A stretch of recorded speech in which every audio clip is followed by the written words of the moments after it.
Basi kwa majina ni Daktari Wenje Songol, kiranja wa chama chetu kinachotawala cha UDA. Kwanza kabisa niko hapa leo, nataka niongelee mambo kuhusu jana. Kwa ukweli uchaguzi ambayo ilikuwa Olkalau, sisi kama UDA tumekubali kwamba tulishindwa na hatungeweza kuweka nguvu yetu mingi kwa hiyo mambo ya Olkalau.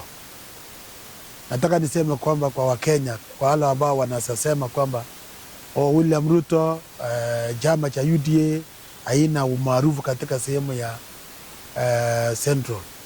Nataka niwaambieni kwamba hiyo kiti ni ya mwezi 10, hata ifike mwaka moja. So kwa hivyo kuna kazi mbele kubwa ambaye iko 2027. Hapo ndio mahali ambapo mambo haya yataonekana, ni nani hako na nguvu, nani hana nguvu. Na ningelipenda kusema kwamba ombi langu kubwa leo kwa Wakenya ni kwamba tujue ya kwamba hii Kenya tuko na kabila 45, na kama tuko na kabila 45 inaelekea 46, ni kwamba sisi wote tunajihisi kama Wakenya. Na tukienda mrengo ambayo nimeona ambayo imefanyika katika sehemu ya Olkalau, ambayo Rigathi Gachagua anaendelea kupeleka kuporesha mambo ya milima na Wakenya wengine, kwamba milima haitakuswa, milima ni ya DCP. Hiyo sio kuunganisha Wakenya. Hiyo ni kuonyesha kwamba tunataka tuchenge mambo ya ukabila katika Kenya. Nataka niwaonye Wakenya kwamba tusiende mrengo ambao ilifanyika jana. Hili jambo liliweza kufanyika wakati wa Moi. Na nataka niambie Mheshimiwa William Ruto kwamba go back to enda kwa archives ya siasa ya mzee Moi. Tumewahi kufanya uchaguzi kama hiyo upande wa Nyandarua County, ambapo sasa jana tulikuwa kwa Olkalau. Hii ya wakati wa mzee Moi ilikuwa ni Kibibiri. Na watu wa Kibibiri, mzee Moi alijitoa kwa sababu alikuwa anaunganisha wa Kenya, kusema kwamba kwa sababu hii ndio chama kinachotawala ilikuwa ni KANU. Kasema kwamba kwa sababu kiti ilikuwa ya KANU, watu wenyewe wakakuja kusema akamwasi mzee Moi. Pati ya mzee Moi kuletea vitu mingi sehemu hiyo, na asubuhi yake wakapatia mzee Moi kura 3 Kibibiri, ambaye ilikuwa ni funzo. So kwa hivyo nataka niseme kwa Wakenya kwamba maneno ya Kibibiri, maneno ya Nyandarua, Olkalau tulikuwa najua kwamba itafanyika, huenda ikaenda mrengo ya Kibibiri. Na nataka niseme ya kwamba leo hii nataka niombe wa ndugu zetu wa Kikuyu kwamba tusiende mrengo ya Rigathi Gachagua. Ni lazima tubadilishe mkondo, tukae kama jamii ya Kenya.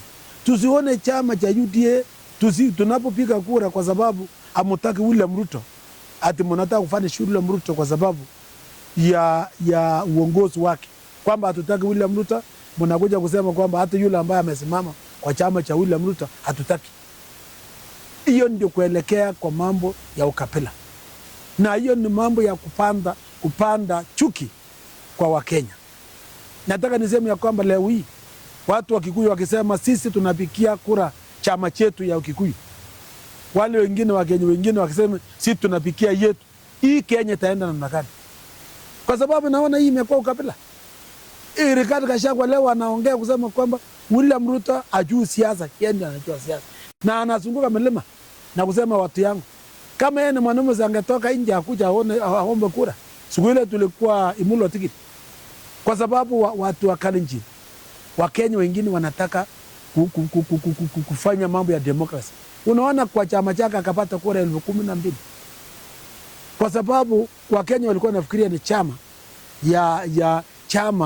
chama hii inaweza kuwa ni chama ya demokrasia, lakini imejulikana kwamba ni chama ya mtu ambaye anataka kukandamiza chama ingine ambao wako uongozini.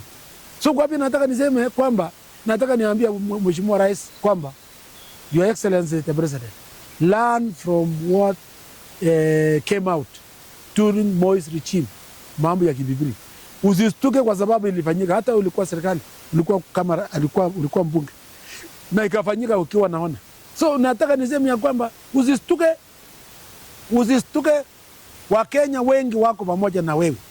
Hata tribes wako nyuma yako. Hata nao Wakikuyu wengine wako nyuma yako. Usiwa na wasiwasi. 2027 Wakenya wamejisomea, wamejionea, wale watu wa ukabila, wale watu ambao wanataka kila kitu iende kwao. Kwa sababu lengo la Rigathi Gachagua na timu yake ni kwamba maendeleo yote katika Kenya iende kikuu kwa Central. Wale wengine jamii zingine wasionekane. Mambo ya uongozi katika Kenya isiende kwa chama nyingine, iende kwa chama yao. Ndio unaona imeonekana chana kwamba hii ni chama chetu, chama yetu ya mtu yetu. Tupikie kura chama chetu ya mtu yetu. Then where we at? Tunaelekea wapi? So mimi nataka I want to tell my fellow Kenyans kwamba let us learn from what went on yesterday. Kwamba mambo ya Olkalau haikuwa ni kura ya kushindana kisiasa. Ni kura ya kuonyesha mambo ya ukabila katika Kenya.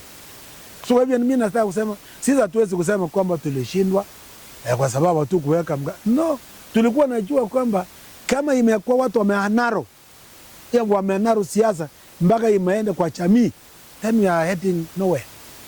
Ikienda sasa Wakikuyu wakisema chama chetu ni DCP, sisi chama nyingine nasema sisi chama chetu ni UDA na chama zingine. Wewe utaenda wapi na DCP katika hiyo milima? Mtaenda wapi na hiyo DCP? Mtaenda wapi? Kwa sababu mimi naona sasa imekuwa ni matisho. And I'm seeing soon and very soon even the MPs wale wako kwa UDA wataama kwa mrengo, kwa sababu kila mtu na Oktoba asipatikane nje ya uchaguzi. Watatoroka. Na wakitoroka kwa sababu hata wengi walitoroka wakati wa Moi. Wakikuyu wengi walitoroka kwa sababu wakati tu tuliposhindwa KANU uliposhindwa Kibibiri, wote wakaenda kwa chama cha ya Matiba, wengine wakaenda ya DP, wengine wakaenda kwa chama chao ambayo iko kwa milima ama Central. Waliama wakawacha Moi peke yake.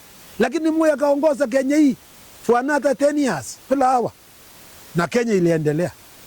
So mimi nataka naambia president hata saa hii hakuna haja, hata mimi naona hakuna haja hii mambo ya mawaziri kuchao kufanya nini? Hii mawaziri ambayo imechaa milima kufanya nini? Toa hawa, patia watu wengine ambao wako na haki, ambayo wanaleta minjuu, kwa sababu tumesaidia wao ya kutosha. Tumepatia waziri 10, tumepatia PSS wengi. Lakini hakuna kitu, wanakuja kututarau. Wanakutarau. Wewe umefanyia barabara, umetengenezea nini? Wanaendelea kukutarau. Mimi nataka kusema kwamba ile mawaziri ambaye hata kama ni mwezi 10, give other people ambaye who are loyal. Watu ambaye ni waaminifu. Hakuna haja kuchaza mawaziri na mtu na watu na chokosa wewe kusema hakuna ule mtu na one dam na watu naimba one dam kiwa waziri ya serikali yako, one dam kiwa pia sako, one dam kiwa watu ambaye na tunapeleka vitu mingi. Hakuna haja. Moi alifanywa bila unafanywa saa hii, na Moi akawa mwerevu akashika jamii zingine, na Kenya si iliendelea. Si Kenya hii iliendelea mpaka 2002. Kwani mnaogopa ya nini? Fanya waje kuogopa hawa. Let us invest on where we can get something. Let us invest in other tribes. Kwani hawa ni wanaomba yao ndio wako na makura, ndio wanatishatisha sisi na kura nini? Kenya hii ni kubwa, wanatisha sisi. So I want to tell president, hiyo nafasi hiyo ya mawaziri pakisha wawili peke yake. Pakisha wawili peke yake wachunge nao. Ile ingine pea chama zingine, pea Wakikuyu, Wacheluo, pea Waluya, pea hata Wanupi, pea hata Waislamu, pea wote. Hii watu wamenyata ya kutosha. Because hata hawana heshima. Kama ungekuwa na heshima, wangetupatia heshima. Kwa nini hapana patia heshima? Ule mtu anakutanisha na kuleta nyingi karibu, alafu nakula kwa kichiko mnachokosa. Sisi wengine tumejifunga kusema afadhali hata wengine ndio tuwe kuwa pamoja, na mnaendelea kupika mavugulu, pika masufuria mahali mnakulia. Kama imebeba wango watu na pika masufuria ile napikia ukali na mabakuli, hakuna haja. Let them give to other people who can use that sufuria and bakuli. To benefit their communities. We can't tolerate on such a nonsense. No. Na mimi nataka naambia Wakikuyu wenzetu, ambaye hata mimi ni moja ambaye ni Mkenya. Mwecheni mambo ya kuweka ukabila mpaka mahali mmefikia. This is not how to go. This is not how to go, and I'm telling you guys from Milima. Msionyeshe William kwamba sio mwanaume, alafu unakuja tishatisha yeye na kusema sasa hii William amechua sasa ajui siasa. William Ruto anajua siasa ndugu yangu. Hata ile kura ya jana kama angetaka achukua angechukua. Lakini kwa sababu ya heshima ya kuheshimu demokrasia katika nchi ndio unaona William Ruto hakutaka kuingilia mambo ya Olkalao. So sisi tunaona kama ni hiyo ya jana ilikuwa ni sungura. Na wale watu ambao wanaendanga mawindoni, sisi ambaye tunajua kuinda, ukiwa mawindoni sungura akiingia na ulikuwa na ngojea tikitiki, hawezi kutumia mshale yako kwa tikitiki, yani kwa sungura. Unangojea tikitiki kwa sababu unajua kuna nyama kubwa. Sasa unachukua kupika nini si sungura?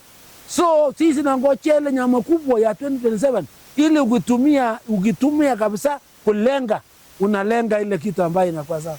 So wenyinyi mrugaruga kwa kusungura ya chana tuliwawachia mpige, si tunangojea wanyama ile mnyama kubwa ya 2027 ambayo tunajua ni ya tuta ya William Samoei Ruto. So msihangaika mwanamzulia kwa sababu hiyo hakuna namna. Ujifunze kutoka Moi, pate ya Wakikuyu kutoroka kwa Moi. Kupitia mambo ya kibibiri. Mkatoroka kwenda DP, mkaenda port asili, mkaenda wapi? Moi akaongoza Kenya 10 years. Mjifunze. Kulikuwa na faida ama kulikuwa na hasara. William Ruto will not go anywhere. Sikiza kutoka Chepsongol. He is not going anywhere. In fact, atakula 2027 mpaka 2032 tunajipanga. Na waje niwaambie hakuna siku Mkikuyu atapata uongozi ya Kenya tena. Hakuna. Let me tell you, get it from me today. Unless you style up. Wa Kenya si wachinga. Hakuna. Ikitoka William inaweza kwenda Western ama iende Wajaluo. No time. No time. Get it from me. No time. No time. Wakikuyu watapata hiyo kitu. No time. Unless otherwise. Unless you style up. Ati mnakuja tisha sisi kwa mambo ya Olkalao. Sungura ya Olkalao. Na mnakuja kusema William Ruto atatoa na sisi. Mutakaa namna hiyo mpaka umchue. Unless William Ruto atakuwa na huruma. Pure kama ingekuwa mimi. Mlango ingefunga mkae kidogo. Ndio mchue serikali ni tamu mkiwa ndani. Chapri kabisa.